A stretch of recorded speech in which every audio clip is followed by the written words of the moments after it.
Am I wrong for breaking up my best friend's relationship with her boyfriend? Some people may say it was petty, but I think it was justice. So my best friend at the time, which we're going to call Coco, had a boyfriend, and we're going to call him Nick.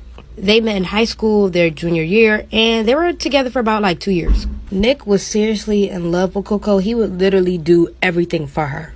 Honestly, Nick was like her little puppet.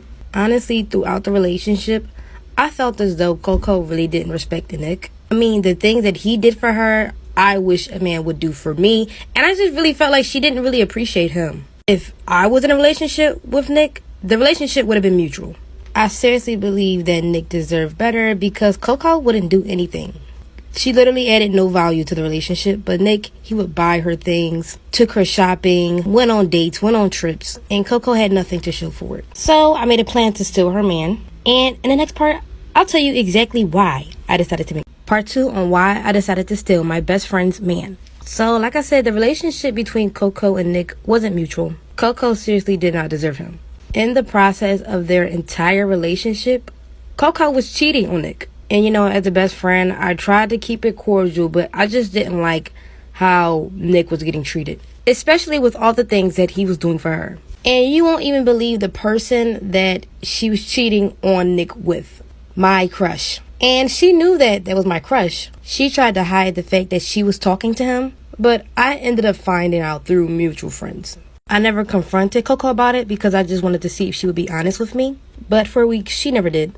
So one day I decided to go to Nick's house and I practically told him what it was. At first he didn't believe me, but then once he realized me out of all people would come to him about the situation, he understood and felt heartbroken. So we created a plan to hurt Coco. Come back for part 3. Part 3 on why I decided to steal my best friend's man. So like I said, I went to his house and told him that Coco was cheating on him. And all necessary, I really don't know what Coco was doing with my crush, but I heard from other people that she was talking to him. And honestly, that was enough information for me. And we decided to plan a romantic sneaky link and invite her an hour later. In the process of us doing this, I didn't expect anything to happen, but it did. And I don't know if he expected anything to happen that night, but he practically ended up cheating on Coco with me. Later that night, when she finally arrived, Nick told her she actually needed to go home and that he was busy doing something, even though he invited her to come over. He felt something was off, so she ran upstairs to his bedroom, which was where I was. When she saw me, she yanked me by my hair and pulled me out of the bed. And the rest was history. I ended up finding out 2 weeks later after that incident, the only reason why she was talking to my crush was to get him with me.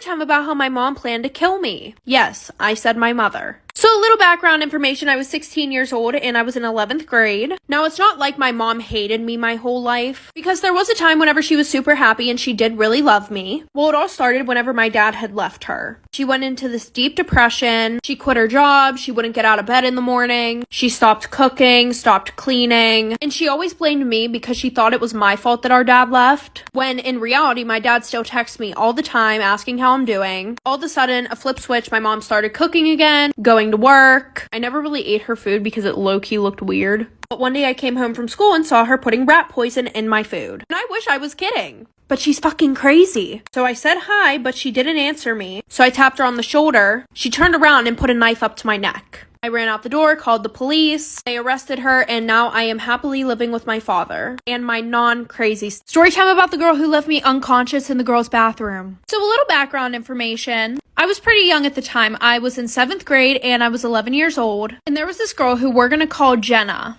Jenna hated me for absolutely no fucking reason. She would bully me because I had red hair, and she would text me literally every day at the same time, telling me to off myself and how I was weird and how nobody liked me. One day she randomly started being nice to me. She sat with me at lunch and her water bottle was empty, and she asked if I needed mine filled up too. Stupidly, I said yes. Well, she ended up putting drugs in my water bottle. After 20 minutes, I started feeling sick, so I went to the bathroom, and I was kneeling over the toilet when everything went black. Well, when I didn't come back from the bathroom, my teacher got worried, so she sent security looking for me. They were banging on my stall. Obviously, I was fucking unconscious, so I didn't answer. So then they called the fire department, the police, the ambulance were all there. For part 2 about the girl who left me unconscious in the girls' bathroom. So like I said, the fire department was there, the police, the ambulance. They called the fire department because they couldn't get the door off. And when they removed it, it fell on me. So I was injured and unconscious. And just a little background information on this girl, who, mind you, was literally 11 years old. She had a 3 criminal record and was recently in prison for 5 days, or juvie, whatever the heck you want to call it, because she brought a knife to school and tried to stab some kid who had called her fat the day before. Anyways, back to the story. I wake up 4 days later. My mom's sitting next to me. They put Abby in jail for 13 years for suspicion of attempted murder, and she was kicked out of school. And now I'm homeschooled and failing all my classes. I now have seizures because of the drugs that she gave me. So yeah.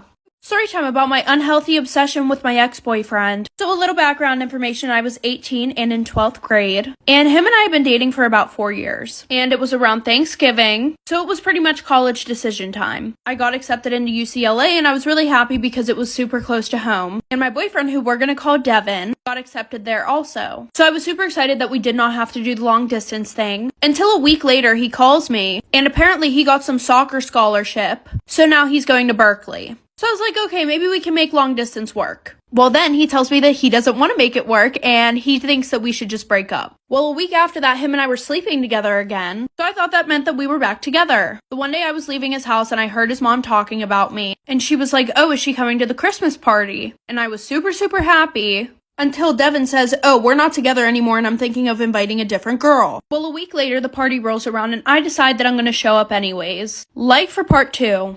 Part 2 about my unhealthy obsession with my ex-boyfriend. So like I said, he thought that he was bringing some random girl to his Christmas party, and I decided that I was going to show up there anyways. So I'm sitting in the car outside of his house the day of the Christmas party, pretty much just giving myself a little pep talk. Eventually I go up, I knock on the door, his dad answers, gives me a big hug, and tells me that he's downstairs with all of his cousins playing the video game. So I go downstairs, and as soon as I get down the stairs, all of his cousins look at me, and they give me the look of like, oh shit, she is not supposed to be here right now. And then I see the bathroom door closed with the light on. So I walk over, open the door, and what do I see? A girl from our school giving my boyfriend head. Well, my ex-boyfriend, but still, he was my boyfriend. So I didn't even give her time to get up before I started wailing on her. Few punches and kicks later, my boyfriend starts screaming in pain. After that, I got kicked out of the house, and I had to pay some medical bills because she bit my boyfriend.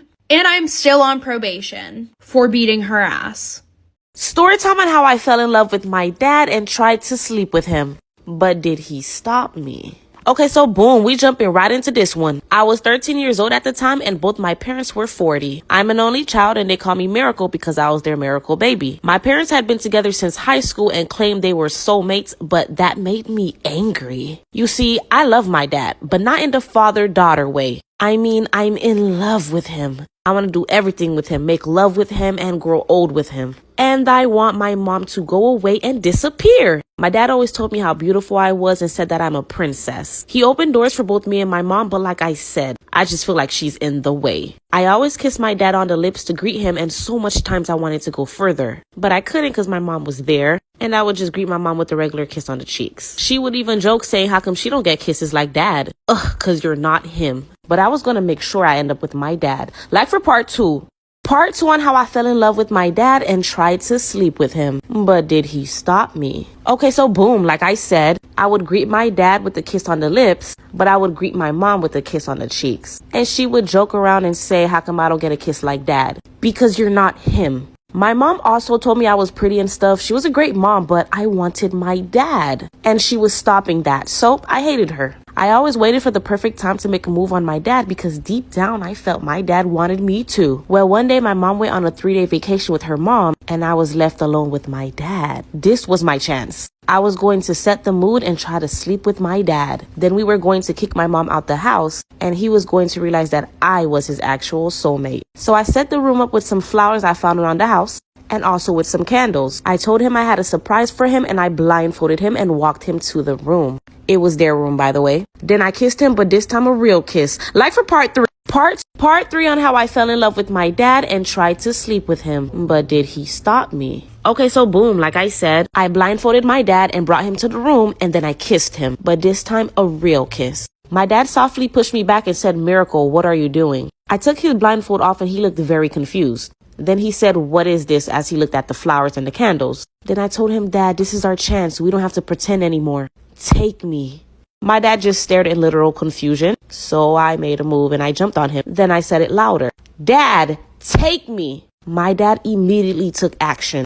He called my mom and he explained everything. My mom canceled her mini vacation and came back home. My dad was screaming like, what the F is wrong with her? That's disgusting. And to my surprise, my mom said daughters usually fall in love with their dad, but they usually don't take it this far. My mom also said she's obviously sick and said we need to get her some help. Child, like for part 4.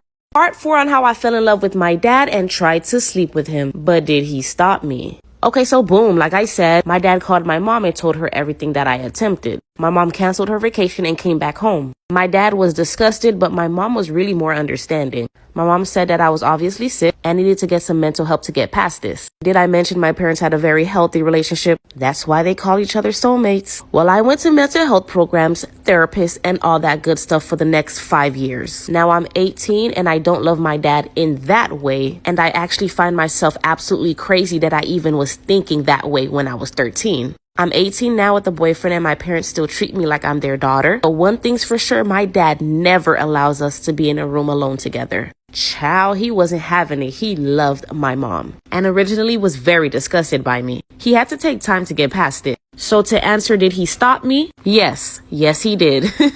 We're talking about how my mom threw hot boiling water at my dad. Okay, so boom, my parents been together for 15 years at this point and I was only 14. My parents were only dating for a couple of months and then my mom got pregnant with me. So they ended up getting married soon after. The only problem with that is my mom never really got to know my real dad. He had anger issues, and I'm talking real anger issues. And he refused to go to therapy. Well, I'm sure you guys guessed it. My dad was putting his hands on my mom, and I mean beating her for dumb reasons. And every time I tried to stop it, my dad would literally turn around and beat me too. You would think he would stop for his daughter, but because he would beat me so bad, my mom always told me to stay out of it. Well, one day my mom was cooking and she was boiling some water. My dad came home and seen that she was cooking and got angry. He said that his food should be ready before he gets home. My mom just stayed quiet and he went to go hit her. But this day, my mom was tired of it. So something changed. Like for part 2.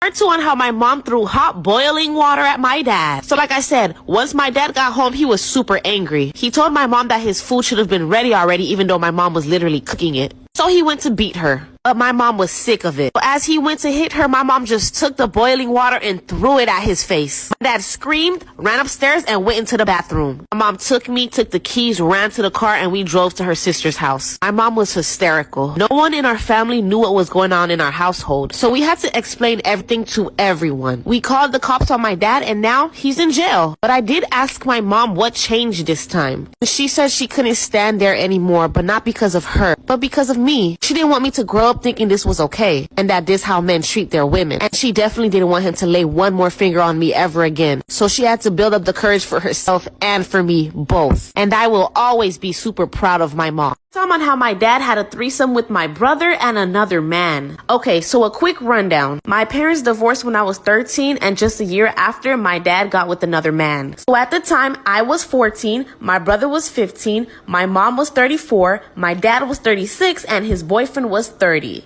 Keep up with me, guys. The age is important. My mom didn't want to see my dad or his boyfriend, so this was our routine. My mom would pick us up after school, and sometimes my dad would pick us up. But on this particular Friday, my brother wanted to stay at my dad's, but I wanted to be at my mom's. So my brother left with my dad, and I left with my mom. My mom had late shifts for the weekend, so she ended up dropping me off at my dad's. When I walked inside, I heard moaning, but not from 2 voices. It was 3 voices. I immediately knew something was up. I walked upstairs to see my dad, his boyfriend, and my brother doing the nasty. Like for part 2. Story time on how my dad had a threesome with my brother and another man. Like I said, I walked in and my dad, his boyfriend, and my brother was doing the nasty. My dad was actively sticking his inside of his boyfriend's and my brother was sitting in between the mix. Traumatized isn't the word. They all jumped up, but I ran outside and immediately called my mom. My mom came back so angry, she started throwing a whole bunch of books at my dad. But I just held her back and we all left. My dad ended up getting married to this guy and they adopted a child. My mom got full custody of me and my brother, and my dad isn't allowed to see us anymore. My brother is going to therapy and said that it was forced and that he didn't want to. Do I miss my dad? No. Good riddance. Time on how I slept with my professor in class. So I was 18 at the time and he was 38. To give you guys a visual, he was a little bit on the heavy side and he was balding. Anyways, I don't know about y'all, but I suck at math, so I always needed that extra help. And if you guys were wondering, the class is calculus too. Well, throughout the course, I always stayed after class to ask my professor some questions and he was always willing to help. I always caught flirting here and there, but I always pushed it to the side. Well, one day I stayed after class like usual to ask for help, but something changed. He gave me his credit card and told me to go downstairs to get him something to eat and to also get me whatever I want. I hesitated at first, but he insisted, so I took the free food. That kind of became my routine and I found myself spending more time with him. Mind you, I am literally failing his class each test. But one day before I left, he put his hands on my inner thigh. Then when I stood up to leave, he squeezed my ass, like for part 2. Part 3 on how I slept with my professor in class. So like I said, he locked the door and closed the lights and made his way back to me. He lifted up my shirt and started kissing on my breast. He pulled out his grapefruit and I think we all know what happened. I was getting my back blown out. Like I said, y'all, I don't know what it was, but there was something about him that I just liked. He was 38, but child, he went to work. The final was a couple days after and I failed that test. However, I did pass the class with an A. I literally never talked to him after that. We occasionally passed by each other, but we just waved with a little smirk. I'm just glad that it didn't have to get awkward between us and that I passed my class. I just wonder about one thing. How many other students? Tell me how my boyfriend tried to do the nasty with my dog. Okay, so boom, we about to jump right in. So I had a really good boyfriend and every day after school, he came over to my place. Both my parents worked till late, so we had a lot of time to just have fun. So my dog was a big white Samoyed and he was obsessed with her. This was kind of a red flag, but I ignored it because, I mean, it's a dog. We dated for 2 months and things just kept getting weird. Second red flag, he paid less and less attention to me when he was over and more to my dog. So one day while he ignored me and played with my dog again, I got a phone call from my teacher. My teacher told me that I had to go to school right this second. I was really confused, but I obviously still went. Even though it was a Saturday, it ended up being a prank, but whatever, just push that to the side for now. I trusted my boyfriend with my dog and to stay home alone and I went to the school. And this was a big mistake because my boyfriend did the unthinkable. Like for part 2. Part 2 on how my boyfriend tried to do the nasty with my dog. Okay, so boom, like I said, I left my boyfriend home alone with my dog and I went to go to the school. The school was actually really close to me, so it really wasn't going to take me that long anyways. When I arrived to the school, there was no one there. All the teachers were gone and the school was locked. It ended up being a stupid prank by my friend, getting me back for when I pranked her. But whatever, I went back home. And I'm sure my boyfriend didn't expect me to come back so quickly. So I went back and I didn't see my boyfriend or my dog in the garden. And the house was empty. At first I thought he kidnapped her, but then I started hearing noises coming from my dog from the basement. I opened the basement door and there it was. My boyfriend pants down trying to do with my dog. My dog ran to me and I locked my boyfriend in the basement. My parents immediately came home and my ex got grounded for life. I don't know what else happened to that weirdo, but now I'm dating his ex-best friend and we're happy and normal.